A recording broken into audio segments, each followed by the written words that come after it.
नमस्कार दोस्तों, आज हम लोग न्यू एनसीईआरटी क्लास 8 सब्जेक्ट है ज्योग्राफी, एक्सरसाइज है 2, टॉपिक है भूमि, मृदा, जल, प्राकृतिक वनस्पति और वन्य जीव संसाधन।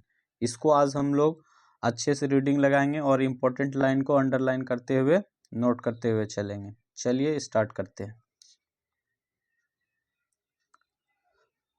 तंजानिया अफ्रीका के एक छोटे गांव में है। तंजानिया कहाँ है? अफ्रीका के एक छोटे गांव में है। माम्बा पानी लाने के लिए प्रातः शीघ्र उठती है।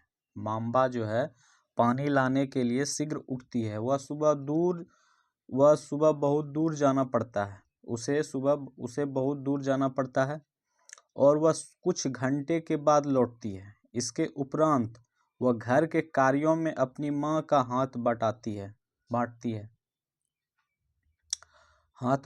है और अपने भाई की बकरियों का देखभाल में मदद करती है। उसके पूरे परिवार के पास उनकी छोटी झोपड़ी के चारों ओर चट्टानी भूमि का एक भाग है। मास्मा के पिता कठिन परिश्रम करने के बाद मात्र कुछ मक्का और सेम ही उगा सकते हैं। फिर भी यह उनके परिवार के साल भर खाने के लिए पर्याप्त नहीं है। पीटर न्यूजीलैंड के भेड़ पालन प्रदेश के मध्यवर्ती भाग में रहता है, जहां उसका परिवार उन प्रक्रमण करने के कारखाना चलाता है। प्रतिदिन जब पीटर स्कूल से लौटता है, वह अपने चाचा को अपनी भेड़ों की देखभाल करते हुए देखता है। उनका भेड़ों का भाड़ा कुछ दूरी पर पहाड़ियों से लगे हुए एक विस्तृत घास के मैदान पर स्थित है। वहां नवीनतम प्रौद्योगिकी का उपयोग करते हुए एक वैज्ञानिक विधि से इसका प्रबंध किया जाता है। पीटर का परिवार जैविक कृषि द्वारा सब्जियां भी उगाते हैं। जैविक कृषि के द्वारा उगाता है, ठीक है। मम्मा और पीटर, मतलब इससे पहले की जो है हम लोग अब क्लास 8 में आ गए। तो क्लास 6 और क्लास 7 का ज्योग्राफी सिविक्स हिस्ट्री, 6 का ज्योग्राफी हिस्ट्री सिविक्स, 7th का हम लोग टोटल कंप्लीट करा दिए गए हैं, जो कि इस वीडियो के लिंक में भी नीचे डिस्क्रिप्शन में भी इसका लिंक होगा टोटल क्लास का, और प्लेलिस्ट में भी सारा क्लास के नाम से, जैसे ज्योग्राफी क्लास 6, ज्योग्राफी क्लास 7, अब ज्योग्राफी क्लास 8, सभी का प्लेलिस्ट बना हुआ है। आप लोग इसको देख सकते हैं और समझ सकते हैं। अच्छे से समझाया गया हुआ है, हर क्वेश्चन को डील किया गया है, इंपॉर्टेंट लाइन को अंडरलाइन करते हुए बताया गया है, समझाया गया है। आप लोग इसको देख सकते हैं। मम्मा और पीटर विश्व के 2 विभिन्न स्थानों में रहते हैं और उनके जीवन व्यतीत करने में बहुत अंतर है। यह विभिन्नता भूमि की गुणवत्ता, मृदा, जल, प्राकृतिक वनस्पति, प्राणियों और प्रौद्योगिकी के उपयोग की विभिन्नता के कारण है। इन स्थानों का एक दूसरे से भिन्न होने का मुख्य कारण इस प्रकार के संसाधनों की उपलब्धता है। चलिए इसको जरा और देखते चलते हैं, इसमें क्या क्या है। आओ कुछ करके सीखे में क्या है। तो जिस प्रदेश में आप रहते हैं उस प्रदेश में भूमि, मृदा के प्रकार, जल उपलब्धता का प्रक्षेपण करें। अपनी कक्षा में परिचर्चा करें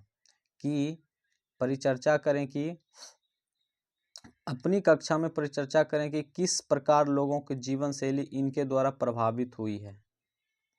क्या आप जानते हैं विश्व का 90% जनसंख्या भूमि क्षेत्र के 30% भाग पर ही रहती है और शेष 70% भूमि पर या तो विरल जनसंख्या है या वह निर्जन है। कहने का मतलब है कि विश्व का 90% जनसंख्या भूमि के क्षेत्र का 30% भाग पर ही है।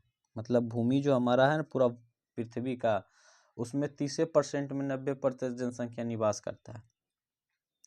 जिसमें 30% क्या है? पानी ही पानी, विरल जनसंख्या, मतलब कोई जनसंख्या नहीं है, वहाँ निर्जन है, ठीक है।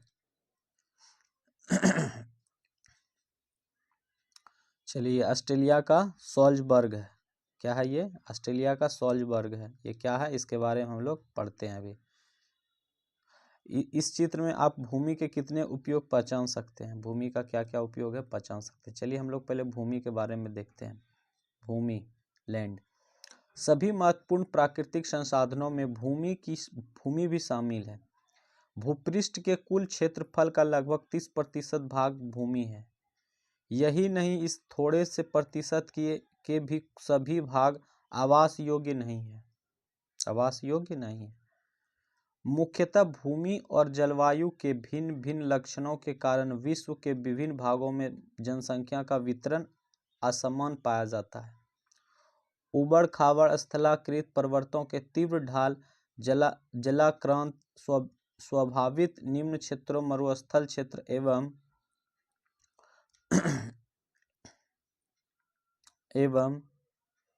सघन एवं क्षेत्र सामान्यतः विरल अथवा निर्जन है। उर्वर मैदानों और नदी घाटियों में कृषि के लिए उपयुक्त भूमि की उपलब्ध है, इसलिए ये स्थान विश्व के सघन बसे क्षेत्र हैं। वहाँ पे टोटल कुछ अवेलेबल है, कहाँ पे? ऑस्ट्रेलिया में, स्वाल्बर्ग में। यहाँ सब कुछ है, जल है, मिट्टी उपजाऊ है, जो कि वहाँ पे खेती करने के लिए योग्य है। भूमि का उपयोग, भूमि का उपयोग क्या क्या चीज़ में होता है इसको देखते हैं। भूमि का उपयोग विभिन्न कार्यों के लिए किया जाता है, जैसे कृषि, वानिकी, खनन, सड़कों और उद्योगों की स्थापना। साधारणतः इसे भूमि उपयोग कहते हैं। भूमि उपयोग क्या क्या चीज़ में लेते हैं? तो कृषि के लिए, वानिकी के लिए मतलब जंगल के लिए, खनन के लिए, सड़कों के लिए, उद्योगों की स्थापना के लिए, घर उर बनाने के लिए, बहुत सारा चीज़ है। क्या आप माम्बा और पीटर के परिवारों की भूमि उपयोग के विभिन्न तरीकों की सूची बना सकते हैं? भूमि का उपयोग भौतिक कारकों द्वारा निर्धारित किया जाता है, जैसे स्थलाकृति, मृदा, जलवायु, खनिज और जल की उपलब्धता, मानवीय कारक जैसे जनसंख्या और प्रौद्योगिकी भी भूमि उपयोग प्रतिरूप महत्वपूर्ण निर्धारित है। स्वामित्व के आधार पर भूमि को निजी भूमि और सामुदायिक भूमि में बांटा जा सकता है। निजी भूमि व्यक्ति के स्वामित्व में होती है, जबकि सामुदायिक भूमि समुदाय के स्वामित्व में होती है। सामान्य रूप से इसका उपयोग समुदाय से संबंधित व्यक्तियों के लिए किया जाता है, जैसे चारा, फलों, नट या औषधि बूटियों की एकत्र करना। इस समुदाय भूमि का साझा संपत्ति संसाधन भी कहते हैं। तो सामुदायिक भूमि में क्या क्या होता है इसको नोट करते हैं, जैसे चारा, फलों, नट या औषधि बूटियों का एकत्रित करना, ये सब क्या आ जाएगा? सामुदायिक भूमि में। ठीक है। जनसंख्या और उनकी मांग सदैव बढ़ती रहती है, जनसंख्या भी बढ़ता है और उसकी मांग, डिमांड भी बढ़ते रहता है, लेकिन भूमि की उपलब्धता सीमित है। भूमि की उपलब्धता सीमित है, मतलब जितना भूमि है उतना ही, आप उस भूमि को बढ़ा नहीं सकते। स्थान के अनुसार भूमि की गुणवत्ता में अंतर होता है। लोगों ने सामुदायिक भूमि पर व्यापारिक क्षेत्र बनाने, नगरीय क्षेत्रों में घर बनाने और ग्रामीण क्षेत्रों में कृषि योग्य भूमि विस्तार करने के लिए अनाधिकृत हस्तक्षेप करना शुरू कर दिया है। आज भी भूमि का उपयोग, चलिए इसको भी देख लेते हैं क्या है ये, आओ कुछ करके देखें में क्या है। तो अपने घर पड़ोस में कुछ बुजुर्ग व्यक्तियों से बात करें और पिछले कुछ वर्षों में हुए भूमि उपयोग परिवर्तन के विषय में सूचना एकत्रित कीजिए। प्राप्त जानकारी को अपनी कक्षा में सूचना पट पर प्रदर्शित कीजिए। क्या है क्वेश्चन? आज भी भूमि का उपयोग प्रतिरूप में व्यापक परिवर्तन हमारे समाज में संस्कृति परिवर्तनों को दर्शाते हैं। वर्तमान में कृषि और निर्माण संबंधित गतिविधियों के प्रसार का कारण निम्नीकरण, भूस्खलन, मृदा अपरदन, मरुस्थलीकरण पर्यावरण के लिए प्रमुख खतरा है ये सब। चलिए यहाँ देखते हैं क्या ये फिगर में क्या बताना चाह रहा है। ये 1 नंबर है, 2 नंबर, 3 नंबर, 4 नंबर। ये गांव में है खेती करने के लिए, ठीक है। ये थोड़ा शहरी क्षेत्र में आ गया है और समय समय के साथ परिवर्तन हो रहा है। ये भी शहरी क्षेत्र में है, उससे भी थोड़ा परिवर्तन इसमें आया। पहले देखिए कैसा पहले पूरा गांव था, पूरा गांव से थोड़ा सा घर वगैरह सब डेवलप हुआ। ये पूस का घर था, अब ये बड़ा हुआ, उससे भी बड़ा हुआ कि हाँ उससे गाड़ी वैन सब चलने लगा, लाइट वगैरह नहीं था। फिर डेवलप हुआ, इसमें लाइट वगैरह, वैन वगैरह, छत, अच्छे अच्छे घर हो गए। इस तरह भूमि का क्या हुआ, समय समय पे परिवर्तन होने लगा। चलिए भूमि संसाधन संरक्षण। भूमि संसाधन का संरक्षण। बढ़ती जनसंख्या तथा इसकी बढ़ती मांगों के कारण वन भूमि और कृषि योग्य भूमि का बड़े पैमानों पर विनाश हुआ। इससे इस प्रकृति संसाधन के समाप्त होने का डर पैदा हो गया। इसलिए विनाश की वर्तमान दर को अवश्य ही रोकना चाहिए। वनोरोपण, भूमि उदार, रासायनिक कीटनाशकों और उर्वरकों के विनियमित उपयोग तथा अतिचारण पर रोक आदि भूमि संरक्षण के लिए प्रयुक्त कुछ सामान्य तरीके हैं। मृदा, पृथ्वी के पृष्ठ पर दानेदार कणों के आवरण की पतली परत मृदा कहलाती है। यह भूमि से निकटता से जुड़ी हुई है। स्थल रूप मृदा के प्रकार को निर्धारित करते हैं। मृदा का निर्माण चट्टानों से प्राप्त खनिजों और जैव पदार्थ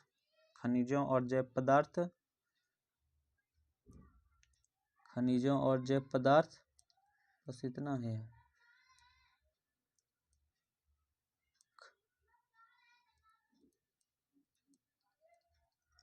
खनिजों और जैव पदार्थ मृदा, भूमि, प्राकृतिक वनस्पति, वन्यजीव संसाधन, ये तो टॉपिक था। चलिए जैव, अब यहाँ भूस्खलन के बारे में पहले दिया हुआ, इसको देख लेते हैं कि भूस्खलन क्या है। भूस्खलन को सामान्य रूप से शैल, मलबा या ढाल से गिरने वाले मिट्टी के बहुत संचलन के रूप में परिभाषित किया जाता है। ठीक है, वे प्रायः भूकंप, बाढ़ और ज्वालामुखी से घटित होते हैं। लंबे समय तक भारी वर्षा होने से भूस्खलन होता है। यह नदी के प्रवाह को कुछ समय के लिए अवरुद्ध कर देता है। नदी अवरुद्धता के अचानक फूट पड़ने से निचली घाटियों के आवासों में विध्वंस आ जाता है। पहाड़ी में भूभाग में भूस्खलन एक मुख्य और विस्तृत रूप में फैली प्राकृतिक आपदा है जो प्रायः जीवन और संपत्ति को आघात पहुंचाती है। चिंता का यह एक मुख्य विषय है। भूस्खलन देखिए कैसे होता है। बड़े बड़े चट्टान अपने अपने ढहने लगता है। ठीक है, पहाड़ से मिट्टी निकलने लगता है, इसी तरह ऑटोमेटिक होने लगता है। चलिए, एक वस्तु स्थिति अध्ययन। हिमाचल प्रदेश के किन्नौर जिले में रेकांग पिओ के निकट पंजी गांव में बड़े भूस्खलन के कारण राष्ट्रीय महामार्ग 22 की पुरानी हिंदुस्तान तिब्बत सड़क रोड 200 मीटर तक का भाग नष्ट हो गया। भूस्खलन के कारण क्या हो गया, वहाँ का जो सड़क है सब टूट फूट गया, इधर उधर हो गया। यह भूस्खलन पंजी गांव में तीव्र विस्फोटन द्वारा हुआ, मतलब वहाँ पे ऑटोमेटिक विस्फोट हो गया। विस्फोटन के कारण ढाल का यह कमजोर क्षेत्र नीचे गिर गया, जिसके कारण सड़क और गांव के आसपास के क्षेत्र को क्षति पहुंची। पंजी गांव को किसी संभावित मानव विनाश से बचने के लिए पूर्ण रूप से खाली कर दिया गया था।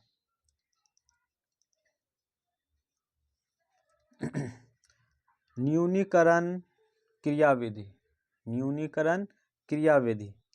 वैज्ञानिक प्रविधियों के विकास से हमें समझने की शक्ति मिलती है कि भूस्खलन उत्पन्न होने के कौन कौन से कारक हैं और उनका प्रबंधन कैसे करना है। भूस्खलन को रोकने की कुछ प्रविधियां निम्न है। क्या है रोकने की, तो देखते हैं। फर्स्ट है, भूस्खलन प्रभावित क्षेत्र को मानचित्र बनाकर इसमें प्रभावित होने वाले स्थानों को इंगित करना। इस प्रकार इन क्षेत्रों को आवास बनाने के लिए छोड़ा जा सकता है।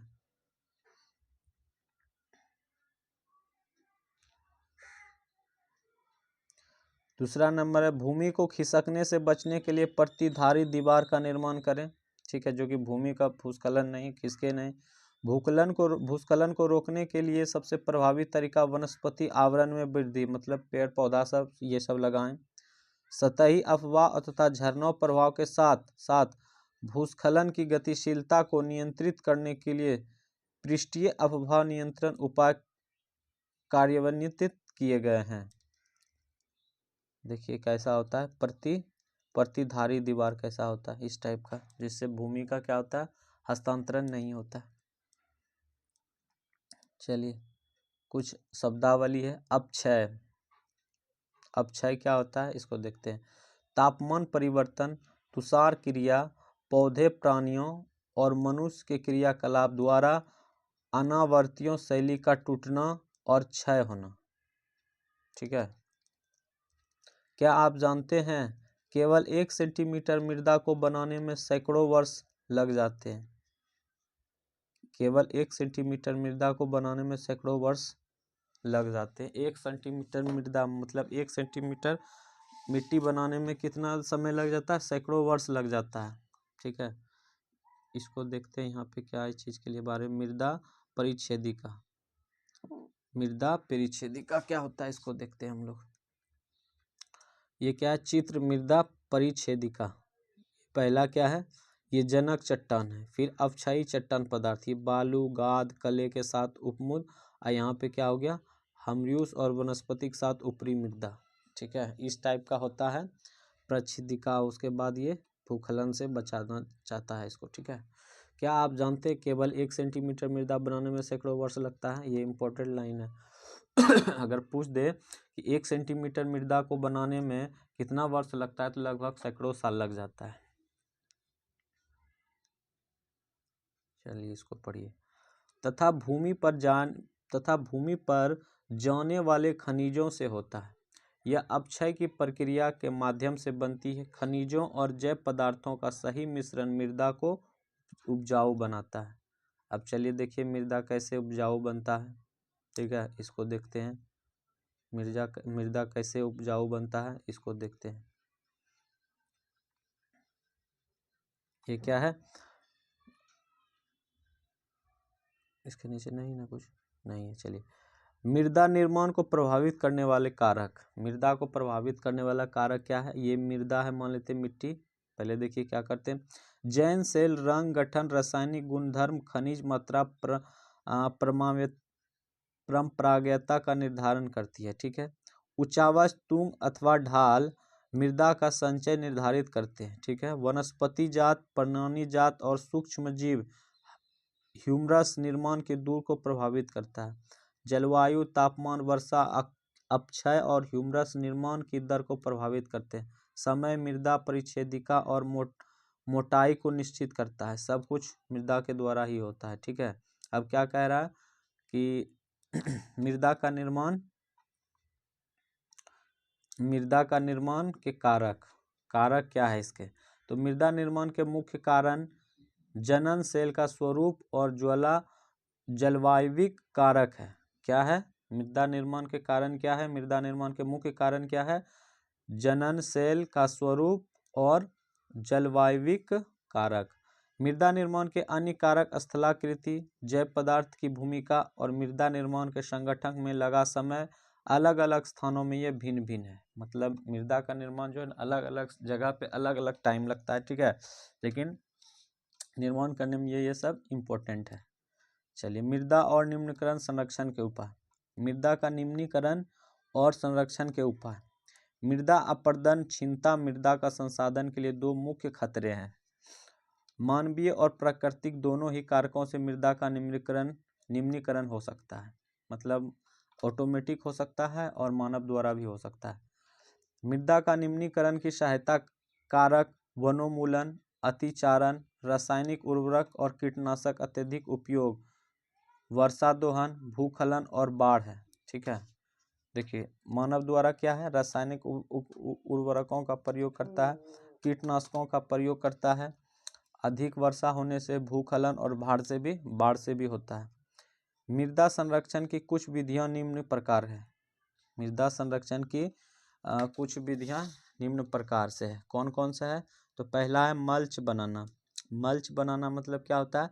पौधों के बीच अनावरित भूमि जैव पदार्थ जैसे परवाल से ढक दी जाती है। इससे मृदा की आर्द्रता रुकी रहती है। मतलब उसको ढक दिया जाता है। देखिए यहाँ पे ढक मतलब पहले इसको देख लेते हैं क्रियाकलाप, फिर इसको चलेंगे। क्या है ये? भारत में जलोढ़, काली, लाल, लेटेराइट, मरुस्थलीय और पर्वतीय प्रकार की मृदाएं होती। कौन कौन? तो जलोढ़ मिट्टी, काली मिट्टी, लाल मिट्टी और लेटेराइट मिट्टी मृदाएं हो सकती है। विभिन्न प्रकार की मृदाओं की एक मुट्ठी एकत्रित कीजिए और निरीक्षण कीजिए कि वे किस प्रकार एक दूसरे से भिन्न है। मतलब सभी प्रकार के मिट्टी लेने के लिए कह रहे हैं और उसमें देखते हैं क्या भिन्नता है, उसको हम लोग करें।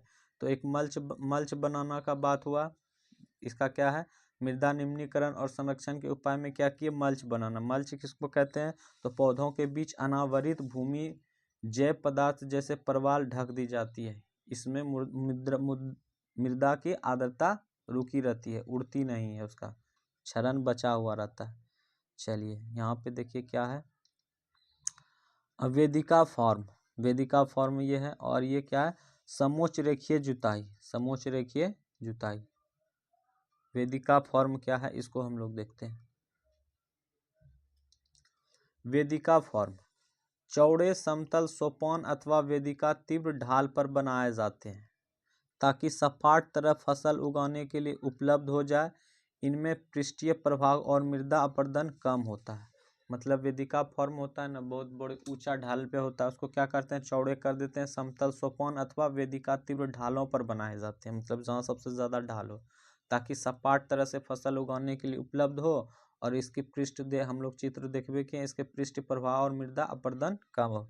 समोच्च रेखीय जुताई, अभी दोनों का फिगर देखें, वेदिका फॉर्म का भी देखें और समोच्च रेखीय जुताई। ये क्या, एक पहाड़ी ढाल पर समोच्च रेखाएं के समांतर जुताई ढाल से नीचे बहते जल के लिए एक प्राकृतिक अवरोधक निर्माण करती है। ठीक है, और क्या है ये, रक्षक मेखलाएं। रक्षक मेखलाएं, यहाँ पे इसका चित्र देख लीजिए, ये क्या है, रक्षक मेखला। रक्षक मेखला क्या होता है, तो इसको देखते हैं। रक्षक मेखलाएं तटीय प्रदेशों और शुष्क प्रदेशों के पवन गति रोकने के लिए वृक्ष कतारों पर लगाए जाते हैं ताकि मृदा अपरदन को बचाया जा सके। इससे मतलब रक्षक मेखलाएं मतलब समझ रहे हैं कि तटीय इलाका जो होता है, जैसे समुद्र का हो गया, नदी का हो गया, पोखर का हो गया, गंगा का हो गया, जो भी उसका तटीय प्रदेश जो होता है ना, मतलब वन उस पे लगाया जाता है उसके किनारे पे, ताकि जो वहाँ का जो क्या कहते हैं, पवन की जो गति हो ना, मतलब हवा की जो गति है, उसको रोक करके मृदा को अब आवरण से रोका जा सकता है, बचाया जा सकता है, इसलिए वहाँ पे लगाया जाता है। ये बहुत इम्पोर्टेंट था। और एक है, ये है थोड़ा, अब क्या है, समोच्च रेखीय रोधिकाएं। क्या है, तो समोच्च रेखीय रोधिकाएं, समोच्च रेखाओं पर रोधिकाएं बनाने के लिए पत्थरों, घास, मृदा का उपयोग किया जाता है। रोधिकाओं के सामने जल एकत्र करने के लिए खाइयां बनाई जाती है। क्या क्या होता है, समोच्च रेखीय रोधिकाएं, समोच्च रेखाओं पर रोधिकाएं बनाने के लिए पत्थरों, घास, मृदा का उपयोग किया जाता है। रोधिकाओं के सामने जल एकत्र करने के लिए खाइयां बनाई जाती है। चलिए क्रियाकलाप थोड़ा सा देखते हैं, क्या है क्रियाकलाप में। एक ही आकार का ओ और बो दो ट्रे लीजिए। ठीक है, ये ओ है और ये बो है। ठीक है, इन ट्रे के अंत में 6 छेद बनाइए।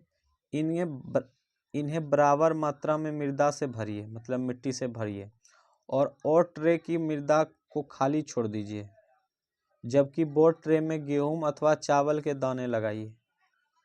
बाद में बी ट्रे को दाने उगकर कुछ ऊंचे हो जाते हैं। अब दोनों ट्रे को ऐसे रखिए कि वे एक ढाल पर हो। ठीक है, एक ढाल पे हो। दोनों ट्रे में बराबर ऊंचाई से एक और से मग से जल डालते हैं। दोनों ट्रक के छिद्र से निकलने वाला पंकिल जल को 2 अलग अलग डिब्बों में एकत्रित करें और तुलना करें कि प्रत्येक ट्रे में कितनी मृदा बह गई।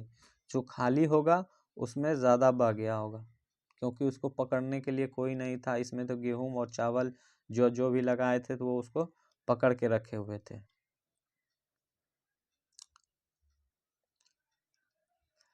चट्टान बांध। यह जल के प्रवाह को कम करने के लिए बनाए जाते हैं। चट्टान बंध क्या होता है? जल के प्रवाह को कम करने के लिए बनाए जाते हैं। यह नालियों की रक्षा करते हैं और मृदा क्षति को रोकते हैं। यह नालियों की रक्षा करते हैं और मृदा क्षति को रोकते हैं। बीज फसल उगाना, बीज की फसल उगाना। बीज की फसल उगाना क्या होता है?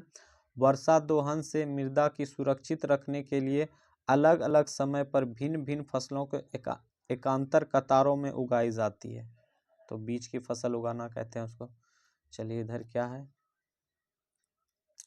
क्या आप जानते हैं वर्ष 1975 में मानव उपयोग के लिए जल की खपत 3850 घन किलोमीटर प्रति वर्ष थी, जो वर्ष 2000 में बढ़कर 6000 घन किलोमीटर प्रति वर्ष से भी अधिक हो गई। मतलब दिन पे दिन बढ़ते जा रहा है जल की खपत।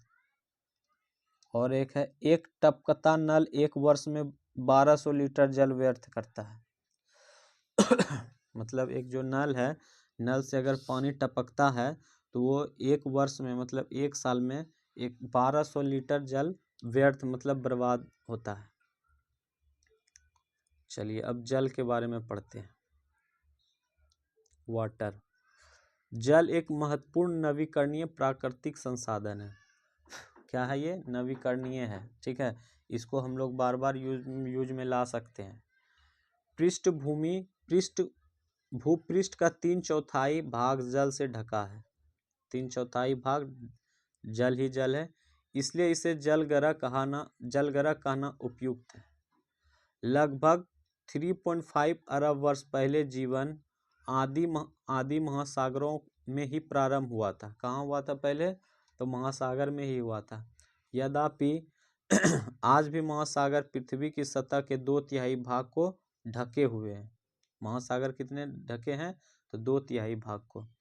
और विविध प्रकार के पौधे और जंतुओं को मदद करते हैं। महासागरों का जल लवणीय है और मानवीय उपभोग के लिए उपयुक्त नहीं है। महासागर का जल जो है लवणीय होता है, मतलब खरा जल होता है, ठीक है, जो कि मानव के उपयोग के लिए नहीं होता है, क्योंकि नहीं उसमें पीने योग्य है और नहीं खेती करने योग्य है, कोई चीज के लिए नहीं है।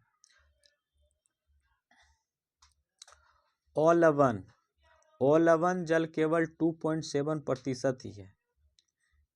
इसका लगभग 70% भाग बर्फ की चादरों और हिमानियों के रूप में है। अलवण मतलब मतलब मनुष्य के यूज के लिए और पीने योग्य भूमि कितना है? 2.7% ही है। इसका लगभग 70% भाग बर्फ के चादरों और हिमानियों के रूप में अंटार्कटिका, ग्रीनलैंड और पर्वतीय प्रदेशों में पाया जाता है। अपनी स्थिति के कारण ये मनुष्य की पहुंच के बाहर है।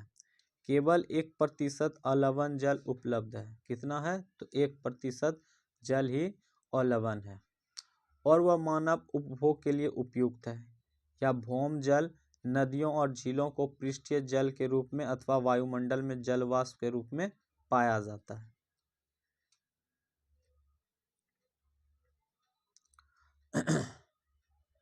चलिए क्रियाकलाप को बाद में देखेंगे, पहले हम लोग इसको पढ़ते हैं। इसलिए अलवणीय जल पृथ्वी का सबसे अधिक मूल्यवान पदार्थ है। पृथ्वी पर जल न बढ़ाया जा सकता है और न घटाया जा सकता है। पृथ्वी पर जो है वाटर नहीं बढ़ाया जा सकता है, नहीं घटाया जा सकता है। इसकी प्रचुरता में विविधता प्रतीत होती है। क्या होती है? इसकी प्रचुरता में विविधता प्रतीत होती है, क्योंकि यह वाष्पीकरण, वर्षण और वाह की प्रक्रिया द्वारा महासागरों, वायु, भूमि और पुनः महासागरों में चक्रण के द्वारा निरंतर गतिशील होता है। मतलब क्या करता है कि फिर से वो जाता है, फिर वाष्पीकृत होकर बादल बनता है, फिर बारिश हो जाता है। जैसा कि आप जानते ही हैं कि इससे जल चक्र कहते हैं। मनुष्य जल की बड़ी मात्रा का उपयोग न केवल पीने और धुलाई में ही करता है, वह वरन उत्पाद प्रक्रिया में भी करता है। जल कृषि उद्योगों तथा बांधों, जलाशय के माध्यम से ही विद्युत उत्पादन करने में भी प्रयोग किया जाता है। जल स्रोतों के सूखने अथवा जल प्रदूषण के कारण अलवणीय जल की आपूर्ति की कमी के मुख्य कारक बढ़ती जनसंख्या, भोजन और नकदी फसल की बढ़ती मांग, बढ़ता नगरीकरण और बेहतर होता जीवन स्तर, इस वजह से थोड़ा जल का समस्या आया है। ठीक है, चलिए क्रियाकलाप थोड़ा सा देखते हैं क्या है। क्रियाकलाप में है कि औसतन एक भारतीय नागरिक प्रतिदिन लगभग 150 लीटर जल उपयोग करता है। औसतन एक भारत का जो आदमी है प्रतिदिन लगभग 150 लीटर जल का उपयोग करता है औसतन, उससे ज़्यादा भी हो सकता है। ठीक है, क्या क्या चीज़ में यूज होता है तो देख लेते हैं। पीने के लिए 3 लीटर, खाना बनाने के लिए 4 लीटर, नहाने के लिए 20 लीटर, शौचालय के जान फ्लशिंग के लिए 40 लीटर, वस्त्र धोने के लिए 40 लीटर, बर्तन धोने के लिए 20 लीटर, बागवानी के लिए 23 लीटर, मतलब कुल मिला के 150 लीटर होता है। क्या आप इस उपयोग को कम करने के तरीके सोच सकते हैं? बहुत है, तो हम लोग क्या करते हैं, एक साल में पर डे का कितना लीटर पानी हम लोग यूज करते हैं, तो 150 लीटर। जल उपलब्धता की समस्या। जल उपलब्धता की समस्या, विश्व के कई प्रदेशों में जल की कमी है। विश्व के कई प्रदेशों में जल की कमी है। अधिकांश अफ्रीका, पश्चिम एशिया, दक्षिणी एशिया, पश्चिमी संयुक्त राज्य अमेरिका के भाग, उत्तरी पश्चिमी मेक्सिको, दक्षिण अमेरिका के भाग और संपूर्ण ऑस्ट्रेलिया अलवणीय जल की आपूर्ति की कमी का सामना कर रहे हैं। अलवणीय जल मतलब क्या हो गया, मतलब पीने योग्य जल, खेती करने योग्य जल कर रहे थे। यह देश ऐसे जलवायु प्रदेशों में स्थित है जहां अक्सर सूखा पड़ता है, उनमें जलाभाव की अधिक समस्या बनी रहती है। इस प्रकार जल का अभाव मौसमी अथवा वार्षिक वर्षण में विविधता के परिणाम स्वरूप हो सकता है, अथवा अति उपयोग और जल स्रोतों के संदूषण के कारण भी जल की अभाव हो सकता है।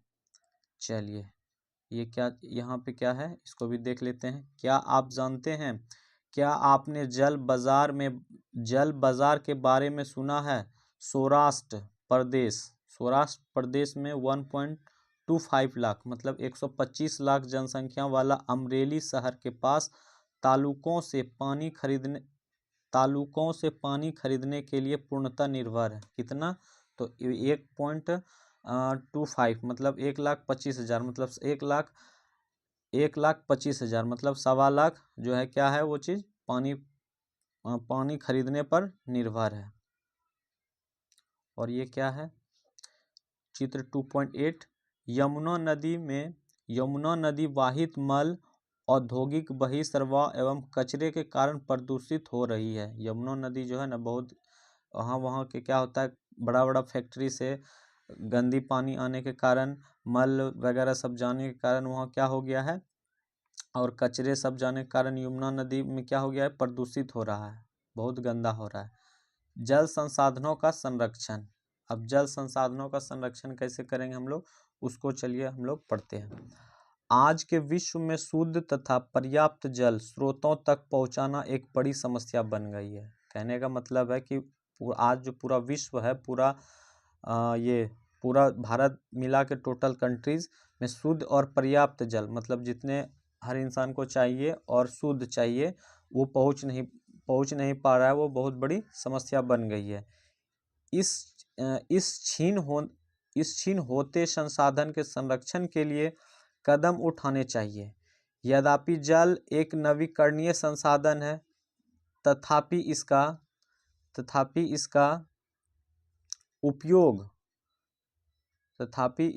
अति उपयोग और प्रदूषण इसे उपयोग के लिए अनुपयुक्त बना देते हैं। मतलब क्या है कि अति उपयोग के कारण और प्रदूषण के कारण ये मनुष्य के लिए अनुपयोग बन जाता है, उपयोग करने लायक नहीं रहता है। अतिशोधित या आंशिक रूप से शोधित वाहिक मल, कृषि रसायनों का विसर्जन और जल निकायों में औद्योगिक बहिर्वाह तो जल के प्रमुख संदूषक है, जो कि ये सब समस्या है। कृषि कार्य में भी जो रसायन जो प्रयोग होता है और मल मूत्र जो होता है, बड़ी फैक्ट्रियों से जो गंदगी पानी आती है, वो सब के कारण क्या हो रहा है, हमारा जल अशुद्ध होते जा रहा है। इनमें शामिल नाइट्रेट धातुएं और पीड़कनाशी जल को प्रदूषित कर देते हैं। कौन कौन कर देते हैं? तो नाइट्रेट धातुएं और पीड़कनाशी, जो खेती करने के लिए जो हम लोग उपयोग करते हैं। इनमें से अधिकांश रसायन अजैव नमीकरणीय होने के कारण जल द्वारा मानव शरीर में पहुंचे जाते हैं। इन प्रदूषकों को जल निकायों में छोड़ने से पूर्व बहिर्स्राव को उपयुक्त विधि से संशोधित करके जल प्रदूषण नियंत्रित किया जा सकता है। वन और वन वनस्पति आवरण धरातलीय प्रभाव को मंद करते हैं और भूमिगत जल को पुनः पूरित करते हैं। जल संग्रहण पृष्ठीय प्रभाव को बचाने की दूसरी विधि है। जल रिसाव को कम करने के लिए खेतों को सिंचित करने वाली नहरों को ठीक से पक्का करना चाहिए। रिसाव को वाष्पीकरण से होने वाली जल क्षति को रोकने के लिए क्षेत्र को स्प्रिंकलरों से सिंचाई करना अधिक प्रभाव विधि है। वाष्पीकरण की अधिक दर वाले शुष्क प्रदेशों में सिंचाई की ड्रिप अथवा टॉपन विधि उपयोगी होता है। यहाँ पे प्रश्न बनता है कि ड्रिप और टपकन विधि, ड्रिप और टपकन विधि क्या है? तो खेत की सिंचाई की एक विधि है ये, ठीक है। सिंचाई को इन विधियों को अपनाकर बहुमूल्य जल संसाधन को संरक्षित किया जा सकता है। चलिए अब प्राकृतिक वनस्पति और वन्यजीव। प्राकृतिक वनस्पति और वन्यजीव। स्कूल के बच्चे हस्तशिल्प प्रदर्शनी में घूम रहे थे। प्रदर्शनी की वस्तुएं देश के विभिन्न भागों से एकत्रित की गई थी। मोनो ने एक थैला हाथ में उठाया और उत्साह से कहा, यह एक सुंदर हैंडबैग है। अध्यापिका ने कहा, हाँ, यह जूट से बना है। क्या आप उन टोकरियों, दीप छत्रों को, कुर्सियों को देखते हैं? वे बेंत और बांस की बनी हुई है।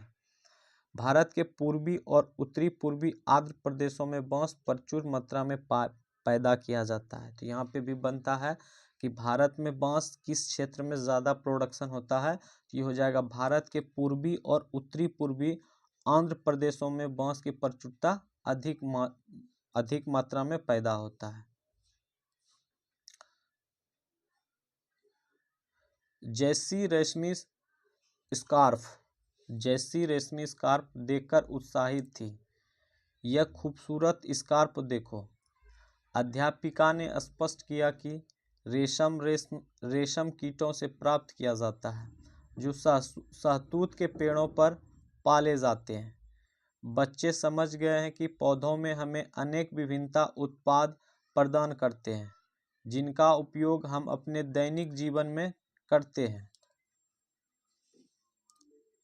प्राकृतिक वनस्पति और वन्य जीवन केवल स्थल मंडल, जल मंडल और वायुमंडल के बीच जुड़े एक संकरे क्षेत्र में ही पाए जाते हैं, जिसे हम जैव मंडल कहते हैं। जैव मंडल में देखिए यहाँ पे क्या क्या है, थोड़ा सा इसको भी देखते चलेंगे। ये है स्प्रिंकलर, मतलब पटवन का एक मतलब छोटा सा फुहारा टाइप का रहता है, जो कि बहुत दूर तक हल्की में नीचे जमीन पे आता है। क्या आप जानते हैं, अपने घर की छत पर वर्षा जल एकत्र करके इस जल का संग्रहण करना एवं विभिन्न उत्पादक उपयोगों में लाना वर्षा जल संग्रहण कहलाता है। औसतन 2 घंटे की वर्षा का एक दौर 8000 लीटर जल बचाने के लिए काफ़ी है। मतलब इसमें एक पॉइंट है कि औसतन 2 घंटा की वर्षा, अगर 2 घंटा वर्षा होता है तो उस दौर में 8000 लीटर जल बचाने के लिए काफ़ी है। और ये क्या है? रेशम कीट।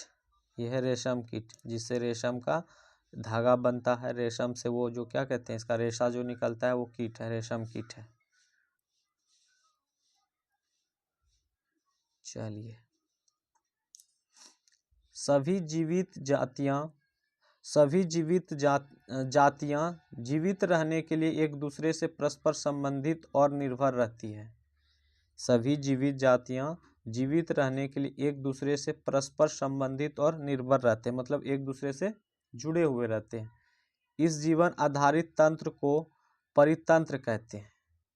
अब यहाँ पे एक प्रश्न और बनता है कि परितंत्र किसको कहते हैं? तो परितंत्र वो होता है जब जीव एक दूसरे से जीवित रहने के लिए परस्पर संबंधित निर्भर रहता है, उसे हम लोग क्या कहते हैं? परितंत्र कहते हैं।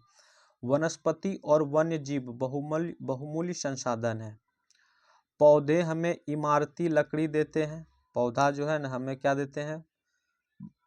इमारती लकड़ी देते हैं। प्राणियों को आश्रय देते हैं। ऑक्सीजन उत्पन्न करते हैं जिसमें हम सांस लेते हैं।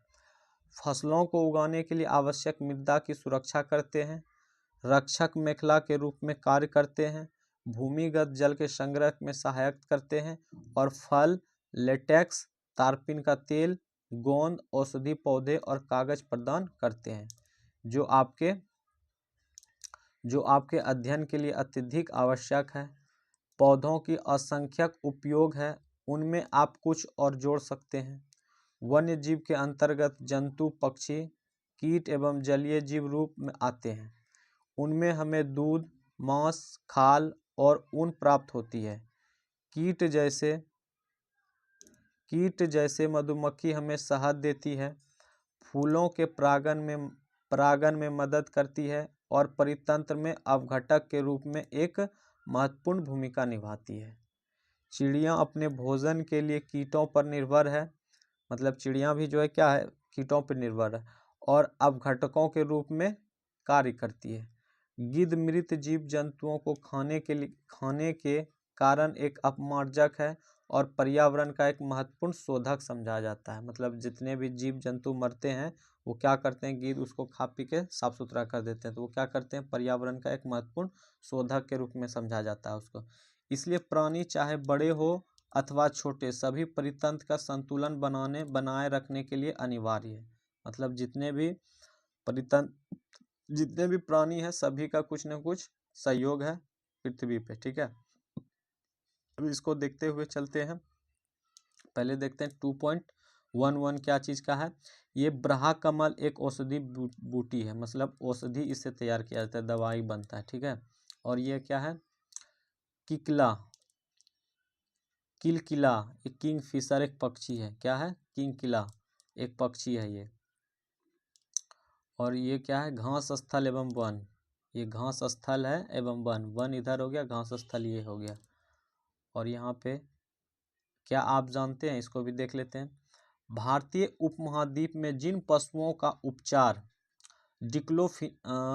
डिक्लोफिनेक, एस्पिरिन अथवा इबुप्रोफेन जैसे प्रकनाशी से किया जाता था, उनके अपमार्जक उपरांत गिद्ध की किडनी खराब होने से मर रहे थे। पशुओं पर इन औषधियों का उपयोग करने पर प्रतिबंध लगाने का प्रयास किया जा रहे हैं तथा आरक्षित स्थान पर गिद्ध के प्रजनन के प्रयास किए जा रहे हैं। मतलब हुआ था क्या? जो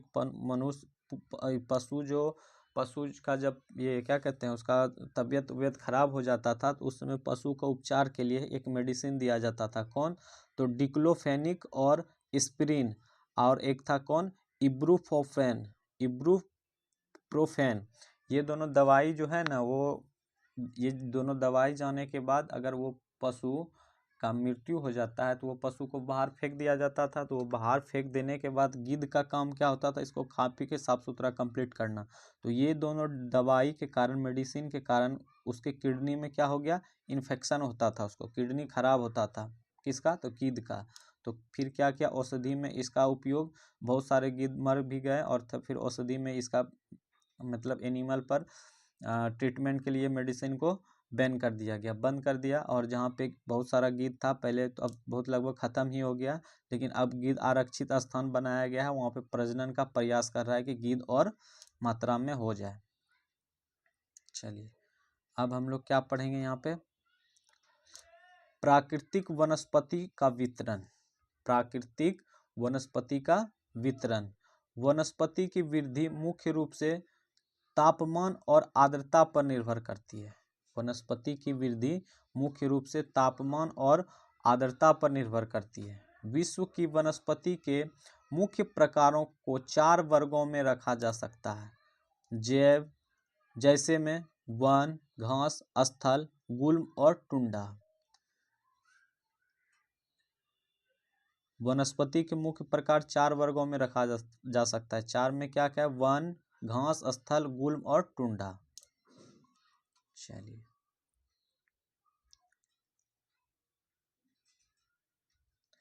भारी वर्षा वाले क्षेत्र में विशाल वृक्ष उग सकते हैं।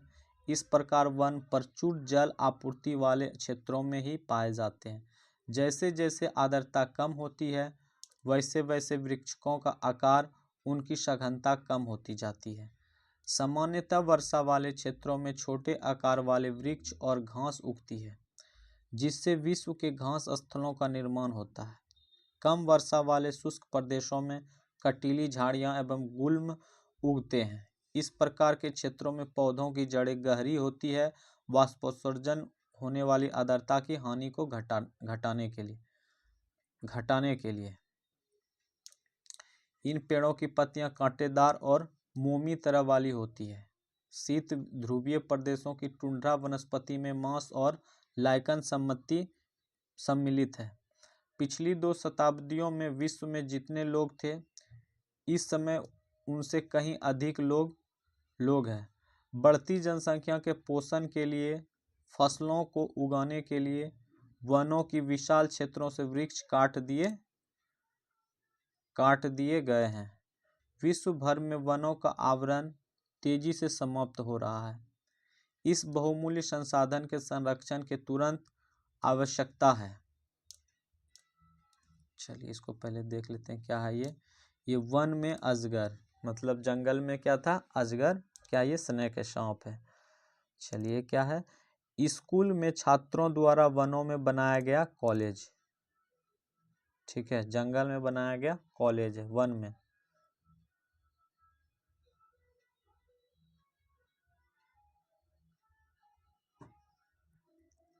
अब है प्राकृतिक वनस्पति और वन्य जीव का संरक्षण। प्राकृतिक वनस्पति और वन्य जीव का संरक्षण। वन हमारी संपदा है। पौधे जंतुओं को आश्रय प्रदान करते हैं और साथ ही परितंत्र को भी अनुरक्षित रखते हैं। जलवायु में परिवर्तन और मानव हस्तक्षेप के कारण पौधों और जंतुओं के प्राकृतिक आवास नष्ट हो सकते हैं। बहुत सी जातियां असुरक्षित अथवा संकटापन्न हैं और कुछ लुप्त होने के कगार पर है। वनोन्मूलन, मृदा अपरदन, निर्माण कार्य, दावानल और भूस्खलन में से कुछ मानव और प्राकृतिक कारक हैं, जो मिलकर इन महत्वपूर्ण प्राकृतिक संसाधनों के लुप्त होने की प्रक्रिया को बढ़ावा देते हैं। आज की मुख्य चिंताओं में से एक अनाधिकार शिकार करने की संख्या में बढ़ना, जिससे कुछ खास प्रजातियों की संख्या, ये क्या है इसको भी देख लेते हैं। सुनामी के पश्चात ग्रेट निकोबार की वर्षा प्रचुत वन क्षति, मतलब सुनामी जब आता है ना, वहाँ पे कहाँ का है ये? ग्रेट निकोबार, अंडमान निकोबार के तरफ है। ठीक है, वहाँ का सब जंगल सब खत्म हो गया, जैसे तैसे हो गया। यहाँ क्या था क्वेश्चन? जिससे कुछ खास प्रजाति की संख्या, मतलब कि शिकार करने से कुछ खास प्रजाति की जनसंख्या तेजी से कमी आई है। पशु का खाल, चमड़ा, नाखून, दांत और पंखों के साथ साथ सींगों के एकत्रीकरण और गैर कानूनी व्यापार के लिए जंतुओं का अनाधिकार शिकार किया गया। इनमें से कुछ जंतु हैं चीता, शेर, हाथी, ब्लैक बक, मगरमच्छ, दरियाई घोड़ा, हिम तेंदुआ, शुतुरमुर्ग और मोर हैं।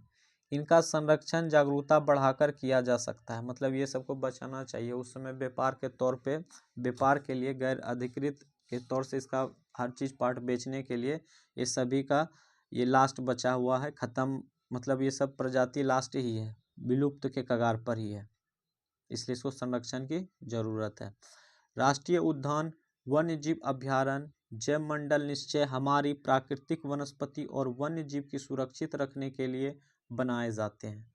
सक्रिय घाटियों, झीलों और आर्द्र भूमि का संरक्षण मूल्यवान संसाधन नष्ट होने से बचाने के लिए आवश्यक है। चलिए, ब्लैक बग किसको कहते हैं? काला हिरन को, ठीक है। ब्लैक बग उसी तरह का होता है, ब्लैक बग को सुरक्षा की आवश्यकता है, इसका भी बहुत शिकार हो रहा था। चलिए, ये दवा, कुछ दवा नल का ही पेपर का कटिंग है, कहाँ कहाँ पे क्या हो रहा था, अब इसको देखते हैं क्रियाकलाप में।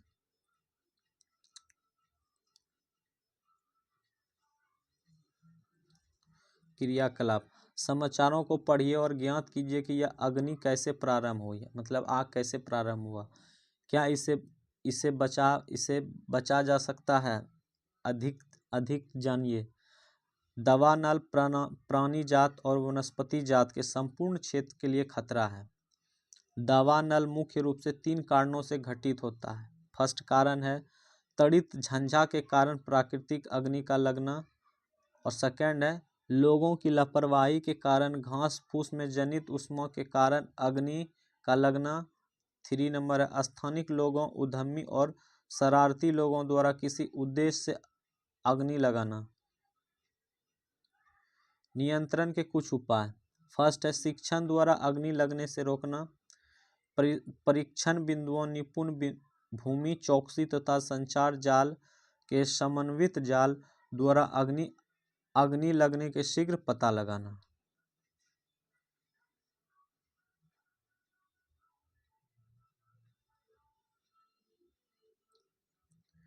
यदि प्रजातियों की सापेक्ष संख्या को भंग न किया जाए तो पर्यावरण में संतुलन बना रहता है। विश्व के अनेक भागों में मनुष्य ने अपने क्रियाकलापों से अनेक प्रजातियों के प्राकृतिक आवासों में उथल पुथल कर दी है। अनेक पक्षियों और जीव जंतुओं के अंधाधुंध शिकार के कारण यहाँ तो विलुप्त हो गए हैं या विलुप्त होने के कगार पर हैं। प्रादेशिक और सामुदायिक स्तर पर जागरूकता कार्यक्रम जैसे सामाजिक वानिकी वनोमहोत्सव की प्रोत्साहित करना चाहिए। स्कूल के बच्चों को पक्षी देखने प्राकृतिक कैंपों में जाने के लिए प्रोत्साहित करना चाहिए ताकि वे विविध जातियों के निवास का अवलोकन कर सके। अवलोकन मतलब देख सके, उसके बारे में जान सके। बहुत से देश पक्षियों और पशुओं को मारने और उनके व्यापार करने के विरुद्ध है। भारत में शेरों, चीतों, हिरणों, भारतीय सारंग और मोर को मारना अवैध है, ये गलत है, नहीं मारना चाहिए। एक अंतर्राष्ट्रीय property CITES, the convention of international trade in endangered species of wild fauna and flora की स्थापना की गई है, जिससे प्राणियों और पक्षियों की अनेक जातियों की सूची तैयार की गई है। इस सूची में दिए गए सभी पक्षियों और प्राणियों को व्यापार करने पर प्रतिबंध लगाया गया है। पौधों और प्राणियों का संरक्षण प्रत्येक नागरिक का नैतिक कर्तव्य है। चलिए क्या है, चलिए यहाँ से पहले देख लेते हैं, शब्दावली है कुछ। राष्ट्रीय उद्यान क्या है, इसको देखते हैं। वर्तमान और भविष्य की पीढ़ी के लिए एक या एक से अधिक परितंत्रों की पारिस्थितिकी एकता की रक्षा के लिए नामित किया गया प्राकृतिक क्षेत्र, उसको हम लोग क्या कहते हैं, राष्ट्रीय उद्यान। मतलब राष्ट्रीय उद्यान में बहुत सारे जानवर रहते हैं, अच्छे अच्छे सब जो कि विलुप्त के कगार पे हैं, उसको वहाँ संरक्षण दिया जाता है। ये क्या चीज़ का झुंड है, तो चीतलों का झुंड है, ये चीतल एनिमल है, ठीक है। यहाँ पे कुछ शब्दावली है, इसको भी देख लेते हैं। जैव मंडल निश्चय क्या है, यह वैश्विक नेटवर्क द्वारा जुड़े रक्षित क्षेत्रों की एक श्रृंखला है जिसे संरक्षण और विकास के लिए बीच संबंध को प्रदर्शित करने के इरादों से बनाया गया है।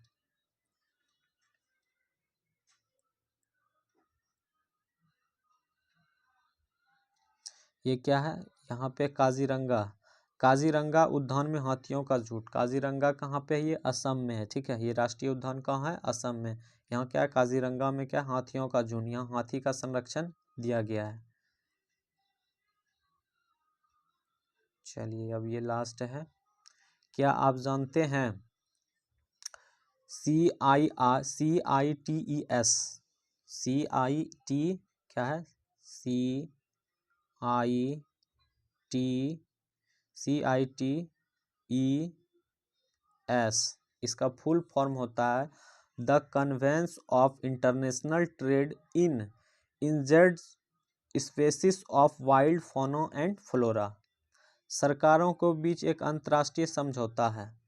इसका उद्देश्य यह सुनिश्चित करता है कि वन्य प्राणी एवं पौधों को नमूने के अंतर्राष्ट्रीय व्यापार से उनके जीवन को कोई खतरा नहीं हो। मोटे तौर पर पशुओं की 500 जातियां और पौधों की 28,000 जातियां रक्षित की गई है। भालू, डॉल्फिन, कैक्टस, परवाल, आर्किड और एले कुछ उदाहरण है। मतलब कहने का मतलब है CITES एक नियम कानून बनाया गया है सरकार के द्वारा, जो कि उसमें 5,000 जातियां पशु है और पौधों की जातियां 28,000 है, जिसको संरक्षित के लिस्ट में रखा गया है।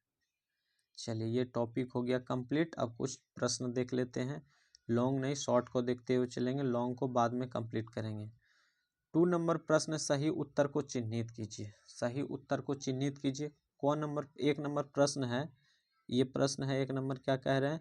निम्नलिखित में से कौन सा कारक मृदा का निर्माण का नहीं है? निम्नलिखित में से कौन सा कारक मृदा निर्माण का नहीं है? तो ऑप्शन नंबर बी हो जाएगा, मतलब ख हो जाएगा मृदा का गठन। 2 नंबर प्रश्न देखते हैं, निम्नलिखित में से कौन सी विधि तीव्र ढलानों पर अपरदन रोकने के लिए सर्वाधिक उपयुक्त है? क्या हो जाएगा इसका? तो गो नंबर हो जाएगा वेदिका कृषि। ठीक है।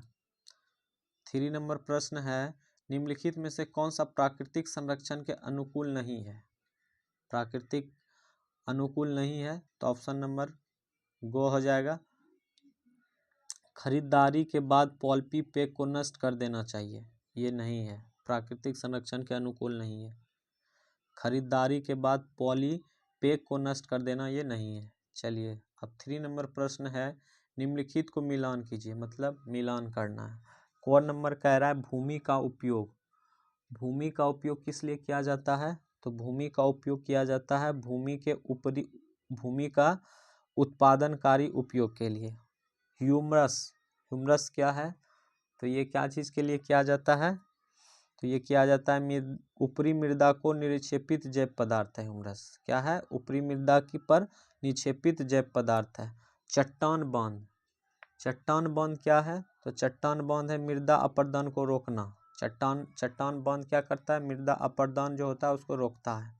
और जैव मंडल लास्ट है, घ नंबर। जैव मंडल का काम क्या है? तो ये हो जाएगा 2 नंबर, स्थल मंडल, जल मंडल और वायुमंडल के बीच जुड़ा एक सकरा क्षेत्र। चलिए ठीक है। अब ये 4 नंबर प्रश्न है, निम्नलिखित कथनों में सत्य अथवा असत्य बताइए। यदि सत्य है तो उसके कारण लिखिए। ठीक है, हम सिर्फ सत्य और असत्य बताते चलते हैं, कारण बाद में लिखा देंगे। कह रहा है कि फर्स्ट नंबर प्रश्न कह रहा है कि भारत का गंगा ब्रह्मपुत्रा मैदान अत्यधिक आबादी प्रदेश है। हाँ ये सही है, ये सही है। ठीक है। 2 नंबर कह रहा है भारत में प्रति व्यक्ति जल की उपलब्धता कम हो रही है। एकदम सही है, ये भी कम हो रहा है। 3 नंबर है, तटीय क्षेत्रों में पवन गति रोकने के लिए वृक्ष कतार लगाए जाते हैं जिसके बीच फसल उगाना कहते हैं। नहीं, वहाँ का ये क्या होते हैं, मृदा अपरदन को रोकने के लिए ही तट के नीचे पवन की गति को लगाने के लिए वृक्ष कतार में लगाए जाते हैं, ताकि पवनों का जो हवा की गति हो ना उसको कम करे और वहाँ का मृदा अपरदन रोका जा सके। तो उसके लिए है, ये फसल उगाने के लिए नहीं है, ये गलत है। मानवीय हस्तक्षेप और जलवायु परिवर्तन परिपंथ को व्यवस्थित रख सकते हैं? नहीं, ये भी गलत है। चलिए ये टॉपिक आज ये क्रियाकलाप है, ये टॉपिक कंप्लीट हो गया। ये टॉपिक था एक्सरसाइज लेसन 2 था, क्लास 8 का ज्योग्राफी। टॉपिक था भूमि, मृदा, जल, प्राकृतिक वनस्पति और वन संरक्षण, वन्य जीवन संरक्षण, जो कि ये पूरा कंप्लीट करा दिया गया है। क्वेश्चन आंसर भी कंप्लीट हो गया। अब नेक्स्ट एक्सरसाइज है 3, जो कि नेक्स्ट क्लास में देखेंगे हम लोग। आज का क्लास यहीं पे समाप्त करते हैं। धन्यवाद।